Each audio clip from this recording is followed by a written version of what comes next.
I just want to say thanks for having me, and thanks for adapting to the changing scenarios that we were given and making the best of the situation. So, like Alok said, I work for a hockey team, but one of my main passions and really what got me into this all to start was my love for basketball. And so this project I really have a passion for, because it's something that when I was coaching at my club team that I coach and at the high school that I coach at, when the other coaches or other players would ask me what kind of stuff I was doing in sports analytics, this was a very easy project to refer to and to explain to them, hey, this is what we're doing, because it was really grounded in basketball. And there's some modeling that we do that I'm going to walk through that I think is cool, but like really at the end of the day, it's a basketball problem that we're solving. And I think it's a good one that basketball people can relate to. If I had known that we were doing a Google shout out, there's a different project I could have done, but it's all good. So first, just the name of the talk. It's fun getting into foul trouble. So when I would talk to people about this project, this was part of my master's thesis. So I did this with Tim Schwartz. This ad for the board game Trouble used to pop into my head all the time, and I wanted to get a gauge of whether this was just a me reference or whether it was everyone in the room. But as we have 5 people in the room, we'll see if the video plays. But this is what goes through my head every time I talk about foul trouble. Oh. Trouble? Yeah, it's fun getting into trouble. Okay. I don't know that played online. I don't think we really need to. But you guys can tell me whether that reference is useful or not useful. But I think it's a really good intro to the talk, because really what I'm going to try to get across is that we should be letting our players get into foul trouble more often. And we should do a better job of estimating what foul trouble is. And so getting into foul trouble more often is the kind of current definition of foul trouble, and I want to kind of redefine it or do a better job of estimating foul trouble, and then make decisions based off of those estimations. So I'm going to start off with a story. For those of you who have seen this work, this is an old one, but in the 2018 NBA playoffs, the Cleveland Cavaliers were playing against the Indiana Pacers. The Cleveland Cavaliers at this time had LeBron James. They were the 4th seed. The Pacers were the 5th seed. And a lot of people expected the Cavs to kind of dominate the Pacers just because they'd kind of coasted through the regular season, as you kind of do sometimes when you have LeBron James on your team. But the Indiana Pacers ended up putting up a really good fight. And the reason was because of Oladipo. Victor Oladipo had just been traded from the Thunder. And so there's this quote I stole that says, "How important is Oladipo to the Pacers?" That's like asking how important Beyonce was to Destiny's Child, or how important LeBron James is to the Cleveland Cavaliers. And so I think this really paints the picture of how important Victor Oladipo was for the efforts of the Indiana Pacers and not getting dominated by the Cleveland Cavaliers. And so in the first round matchup, just to give you some of the stats on this, I think Paul would have been happy with the story, but we'll get the numbers. He led the team in minutes per game, points, rebounds, assists, steals. I don't know if I'm missing a major counting stat there. And in the series across the 7 games that they ended up playing, he averaged around 39 minutes in 6 of the games, and in one of the games he played 28 minutes. And for a player of his caliber, for a player who's like Beyonce, for a player who led his team in all these categories despite playing only 28 minutes in game 2, something must have happened there. And so I've stolen this quote from Coach McMillan after game 2. He says, "Anytime you lose one of your best players, he can't help you on the bench." This sounds really ominous that something happened to Victor, but that something is foul trouble, and that something is our perception of foul trouble. So the Google dictionary definition is a situation in which a player is in danger of exceeding the number of fouls that he's permitted in the game and then being forced out of the game. Okay, and so what that means is coaches want control over when their players play. They want to control that, and so often coaches want their best players available at the very end of the game. When games are in or within 2 points, they want their best players to close out the games for them. And so coaches really want to control that playing time, and often they'll sacrifice the total amount of playing time. In this case, Victor Oladipo only got to 28 minutes for the control over when he plays. Okay, so just a little bit more about foul trouble. So in the NBA, when you pick up 6 fouls, you can no longer play in the game by rule. And so kind of like I said, with the coaches wanting their best players at the end of the game, coaches determine foul trouble currently. For the most part, it's shifted a little bit since this, but for the most part, a Q+1 rule. So if you have 3 fouls in the second quarter, if you have 2 fouls in the first quarter, you're in foul trouble. And so often if that player is important, the coach will remove that player from the game, and so that he can have him available later on. So to see this in action, just to kind of ground us in what Oladipo usually did, in the regular season, he would play most of the first quarter. He would take a sit on the bench for a little bit, enter about a quarter into the second quarter, play all the way until near the end of the third quarter, and then finish off the fourth quarter. So this was his regular rotation. Just for context, he played the last 2 minutes of the game in 52 of the 75 games. So was he needed? He wasn't necessarily needed in 23 of those games. So again, to paint the picture of like, do we even need to worry about controlling the end of the game? That's not something I'm going to answer today, but it's really something I want to enforce as we talk through this. In the playoffs, so in this one series, this is how his minute distribution broke down. And so you can see those rest periods for a player of his caliber got shorter. He still got the rest periods at the same times. And in 5 of the 7 games, so roughly the same rate as the regular season, he was needed in the last 2 minutes.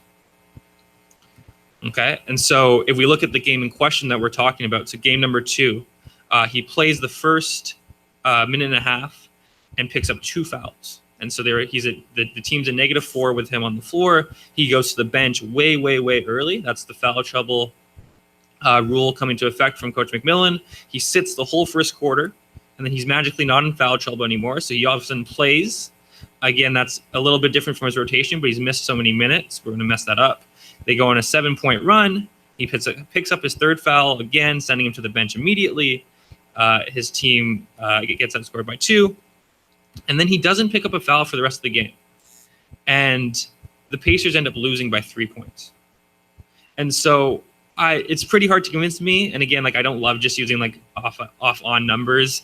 There's a whole bunch of issues. But for the simplistic example of Oladipo in this case, you can't tell me that having him for a couple more minutes in the first quarter wouldn't have shifted that conversation at the end. And so, right, and we can see how this shifted his minute distribution in total. So the question I want to ask, and this is the motivating example, is the Q+1 appropriate for all players? Right? Right now it's used as a rule that's really easy to apply to everyone. You don't have to think. It's just whether you're Boogie Cousins, whether you're DeAndre Jordan, whether you're Kevin Durant, whether you're Stephen Curry, who's coming back tonight, or whether you're Victor Oladipo, they're all treated the same way. And that, to me, isn't the smartest way to go about things. So previous work, Kathy, who I hope is still listening, and Zany did a project on NBA fouls and survival analysis, and this was a heavy motivator for this work. Still a lot of hi, Kathy. Yeah, so really great work, really interesting stuff. There's a lot of stuff I still want to like take from their work and add on to this, but it's really the main motivator. And then there's a bunch of other really cool works that I won't go into too much. They're all kind of in different veins. Some of them looking at like whether star players get preferential treatment, how much fouls cost people in terms of wins, how players play when they're under the influence of foul trouble or perceive themselves to be in the influence of foul trouble. So I think that's a really important part of this. Again, I'm not going to address it here, but how does the player perceive them, and education for the player? Again, possibly stealing a lot of Paul's tips for how to teach players that they're not actually in foul trouble. And then this was a project we did for the Sacramento Kings case competition, something we were talking about. And when that happened was this Victor Oladipo example. And Ben Falk wrote a great article that kind of like outlined all of our thoughts on the issue and summarized them really well from a basketball perspective. And Seth Partnett, also on the call, recently wrote a mailbag where he was talking about foul trouble and has a bunch of really good tips in there. So the data we took from Kathy and Udam and their original work on this paper, and I have a Boogie Cousins picture for Kathy. And since Kathy's now with the Raptors, I know she can't comment on this, but like just for like my soul, I would love to just have them on the same team. I know she can't comment, but just as for we love Boogie Cousins. And then also I just want to say all my code is available on GitHub, as was part of my master's thesis. Again, Stephen Curry coming back tonight. I'm excited. So The goal of this project is we want a more effective estimation of foul trouble. We want a personal foul trouble strategy for each player. We don't want to treat everyone the same way. We want to account for difference in behavior at different foul levels. So something to expand on later, and you guys can think about this, is if you're perceived to be in foul trouble, the more fouls you have, the more conservative you might play, the more aggressive somebody might play against you. So there's this like foul level effect that we need to account for. And then we also want to use information from censored observations. We're dealing in a survival analysis setting here. We're dealing with a time to event. And so sometimes we don't observe that event because the game ends or because the player was taken out. So yeah, we want to make sure that we account for that information. We don't just throw that information away. And so what we propose doing is using a gamma model. And this is a two-parameter gamma distribution, sorry. And this is a two-parameter distribution that will allow for differing foul rates with respect to time. And so something that Kathy found in the original work was that if you had a rest after a foul, that you would foul less. And so I think part of that is the fact that you had rest, that maybe you could change assignment, and maybe when you came back in, you weren't in perceived foul trouble anymore. Also, some of that is like this, whether foul rates increase, and something that we kind of found throughout this work was that as you play longer, you're more likely to pick up a foul. And so that's an important thing to note, is that this distribution is going to allow for that to happen. And so when we deal with the sensor data, we're going to have a likelihood equation for a likelihood function for when we observe a foul, when we have an observed observation. When we have a censored observation, we have 1 minus the CDF. And so we know that the foul would have happened at some point after that point, but we don't know when it's going to be. So we have those two pieces of information. And then if we assume all fouls are independent, which is an assumption we're going to make, we can multiply all those observations together to get a full likelihood. And then we can find the alpha and beta pair that minimizes that, or sorry, maximizes that likelihood. And that would be the parameters that govern the personal distribution. So we're doing some maximum likelihood estimation. And this all seems really, really great. So we haven't shown any results yet, so we don't know whether we have a more effective estimation of foul trouble yet.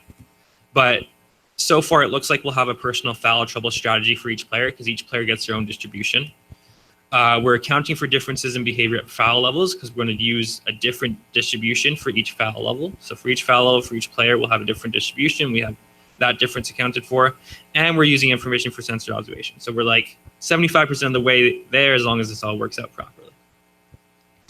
And we have a problem, is that at those higher foul levels where we really care about estimating foul rates and doing a better job of understanding foul rates, we don't have a lot of data. Victor Oladipo doesn't reach a high foul level very often because he doesn't foul very often, right? And so we don't have a lot of information which fit our parameters. We tend to overfit.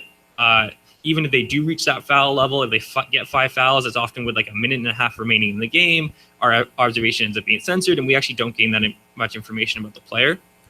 The players who get this, who this happens to, who have lack of data, are the ones we're most interested in, because the ones who foul a lot, who get to these areas often, we are already treating their foul trouble correctly. So this is important.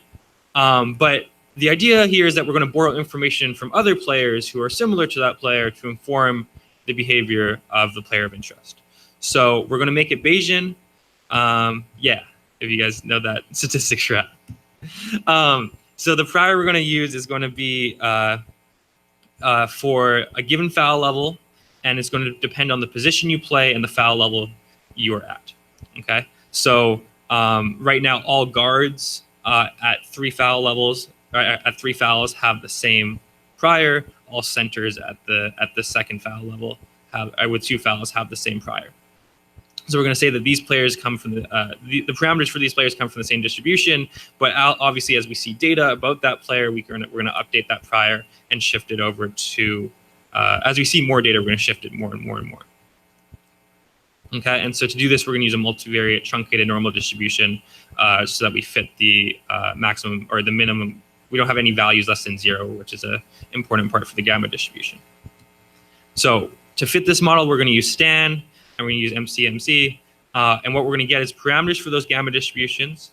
And then the beauty of it is we're going to get predictions for playing time to foul at each step. And we're also going to get predictions of playing time to foul out. And this is the really important part that we're going to get. So for each foul level, we're going to generate a prediction of the playing time to foul out at each step. And then we're going to sum up those predictions to get the time to foul out from each foul level. And so what that looks like is these distributions for the different parameters. So we have alpha. You can see the distribution is centered past 1, which means that we have an increasing foul rate. And then we can see that we have predictions for the time to foul out and the time to the next foul. Okay, so now I'm going to kind of walk you through the basketball side of things. Now that we have the stat side of things figured out, this part I really like a lot. So first we can get a survival curve for when Oladipo has 2 fouls. So we can see that as he plays more minutes, he's more and more likely to foul out. So if he were to play 36 minutes with 2 fouls, that's 36 minutes of playing time, we'd expect him to foul out roughly around 50% of the time. Okay, and so I think a really important part of this that I haven't really gone into is like talking with Coach McMillan. If anyone has access to a coach, let me know. I have takes myself on how I coach and how I would update. And if you talk to my younger brother, he'll say that I mismanaged his foul trouble when he was in grade 9, and I sat him on the bench too long. I'll give him props. He's right. I've since updated that take, but it depends on how, on the coach. And I think this is a really important part to realize is like informing coaches, like how often do you need your best player at the end? If you were to play him more often in the middle of the game, how often do you reach scenarios where he's needed at the end? And just having an understanding of like what risk we're willing to take with this player is really an important conversation. And then we can use this data to then inform our strategies around that player. So this is his survival curve, and we can get a survival curve for every single player. And they're all kind of different. Like Damian Lillard fouls even less than Oladipo does. And somebody like Boogie Cousins might foul even more than Oladipo does. So you can kind of get a personalized foul curve at each foul level. And then we convert that to kind of this like colored sheet. So that number of fouls, he has 2, that's right here. So you can see right around 36 minutes, he has 50%.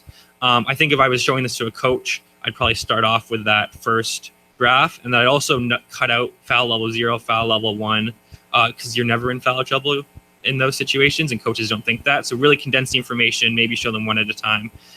Maybe even don't show this to them. Maybe just have the number once you've talked about risk. I think there's a lot of ways that you can communicate this. But the understanding is that for each foul level, we can have a different survival curve based on time to fouling out. And we can use that to answer the question, was Victor Oladipo in foul trouble in game 2? And so I'm going to walk you through a couple scenarios here. The first one is if he played his regular season rotation minutes. So he picks up foul number 2. Coach says, I don't care. I'm going to play him the regular rotation. So if he played the regular rotation, he had a 58% chance of surviving. That's a 42% chance of fouling out. Again, I'm not Coach McMillan. I'm not sure the way he's thinking about things, but that seems like a pretty good chance of surviving to the end of the game. Again, like we're trying to maximize minutes of Victor Oladipo's on the court so he can have the biggest impact. Again, what that trade-off in terms of risk at the very end is a personal choice. I am more and more convinced that we're overvaluing the end of the game a lot, way more than we should. And so that like the more minutes we can get them, the better. We can do the same thing for his playoff rotation. So we just play in his regular playoff rotation. He has a 42% chance of survival. Again, I think that's pretty good, but I might get some pushback because that's more than 50% of the time. And that's tough, but that's 41 minutes of game time we got from Victor Oladipo. And that's going to have a pretty big impact on that bottom line. Again, something that I think we should think about is like that previous research about how players play under foul trouble and perceive foul trouble. There's a lot of things that go into it, but we can start to get these understandings of distributions. The next one I present to you is the Q+1 distribution. So what I did here is I sat him for the whole first quarter, and then I made a fake rotation based on what I think would have happened if he didn't pick up foul number 3 in the second. So I gave him a little bit of rest going into the halftime to kind of chop up rest together, and then the same amount of rest that he got in the game when he wasn't in foul trouble. This is 28 minutes of playing time. It's a 70% chance of survival. This might give us a baseline understanding of like how Coach McMillan's already thinking about it. If this is how he acted, then maybe 70% survival is what he's aiming for. And we can talk to him whether 70% survival is the right number to have. And then this final one is one that I cooked up. I chose a 40% risk of fouling out. I found it was something kind of in between what Coach McMillan's did here with 70% and something that I would like try to push to the other way. I thought this was a nice middle ground that we could meet in the middle. So what I suggest is, let's take Victor Oladipo out right after he picks up the second foul. Let's talk to him. Let's make sure he's rested. Again, that part about increasing foul rates as you play more is important here. And then let's maybe change his defensive assignment. Again, things we can do to lower his foul rate. And then let's get him back in the game and see what happens, right? And then with more information, we can update. Again, I gave him that rest at the first quarter. Again, compounding rest at the ends and the starts of quarters. And then I play him his regular distribution the rest of the way. And that has a 60% chance of survival. And you get 33 minutes of game time out of him. The next situation is when he has 3 fouls. He picks up that third foul in the second quarter. This is his regular season distribution. So it's 52% chance of survival. Again, kind of on the lower side, but still something I think that we can deal with. If you were to play his playoff rotation, it's a 43% chance of survival. Again, this is getting kind of dicey. You're getting 27 minutes out of him to finish off the game. His Q+1 strategy gave him a 62% chance of survival. So here we can see that Coach McMillan is like kind of okay going into the 62% range if his behavior is if we can extrapolate his behavior into the survival number. And then finally, kind of my 40% risk number, we're getting kind of 2 extra minutes at the end of the half, and then kind of the same thing right to the end. I don't know if 40% is the exact number I would choose, but I think these are the types of things you can start to have the conversation about, and the type of graphs or the type of tools that we can start to use to communicate with coaches and figure out where they land on things, depending on the player, depending on the situation, depending on how important the game is. So for coaches, I've kind of been hammering on this, but understand your players' foul habits is like the very first point to get across. It's just like, let's just understand that Victor Oladipo fouls less often than Boogie Cousins. That's number one. I don't think anyone will get pushback. That's where I got kind of good feedback from the coaches I coach with. They're like, oh yeah, that's a cool problem to solve because that makes sense. I shouldn't be treating everyone the same way. To understand that players get rest through rotations. When I first presented this work, I didn't really have those rotations that I just showed you guys, and I was just showing like worst case scenarios if they played the most minutes left in the game possible. But like, it's very important to understand you already have rest baked into your rotations. You're going to have time off the court, and that is going to drastically decrease your chance of fouling out because you're already getting rest. Then what can we do to change your baseline foul rate that we've kind of been estimating, and that's defensive assignments. And then these conversations around how important is the end of the game to you, how important is this player to the end of the game, how often do you get into situations where you need your best player, and how often do you get to that point without having your best player on the court. And so a couple of future points to finish off on is I'd like to build in kind of some of Kathy's work into framework into defensive assignments, rest, and perceived foul trouble, so we can take in other covariates to see how those affect your foul rates. That obviously then makes it tougher to produce those really easy graphs because now you're dealing with all sorts of more situations and more questions. So I think it's like a nice baseline and then to go into this stuff.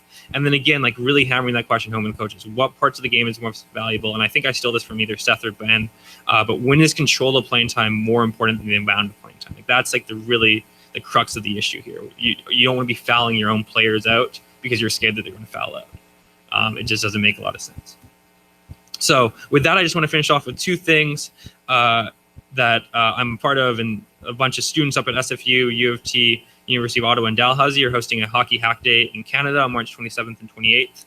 Dalhousie and U of Ottawa are still accepting applications. Simon Fraser's booked up, and University of Toronto, I think, has a couple more spots left. So if anybody knows any students interested in that event, send them our way. I think it's a really, really cool event. We have some special prizes for our top women presenter that I think like really trying to get code and data into people's hands who have told that they're not really belonging in STEM or in sports before. So we're really trying to push that side of things.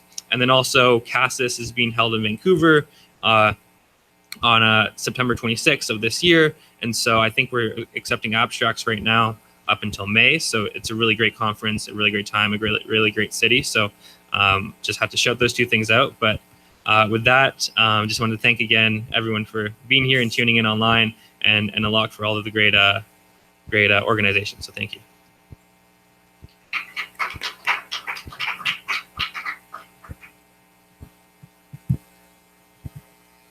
questions for Dani?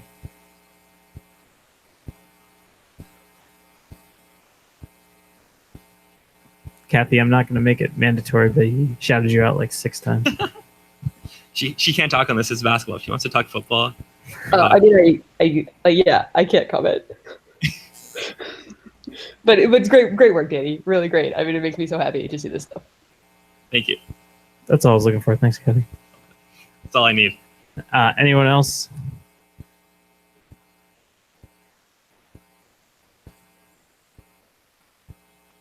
Yeah, if anyone wants to talk at Sloan, I'm around, or email me or DM me. So, thank you.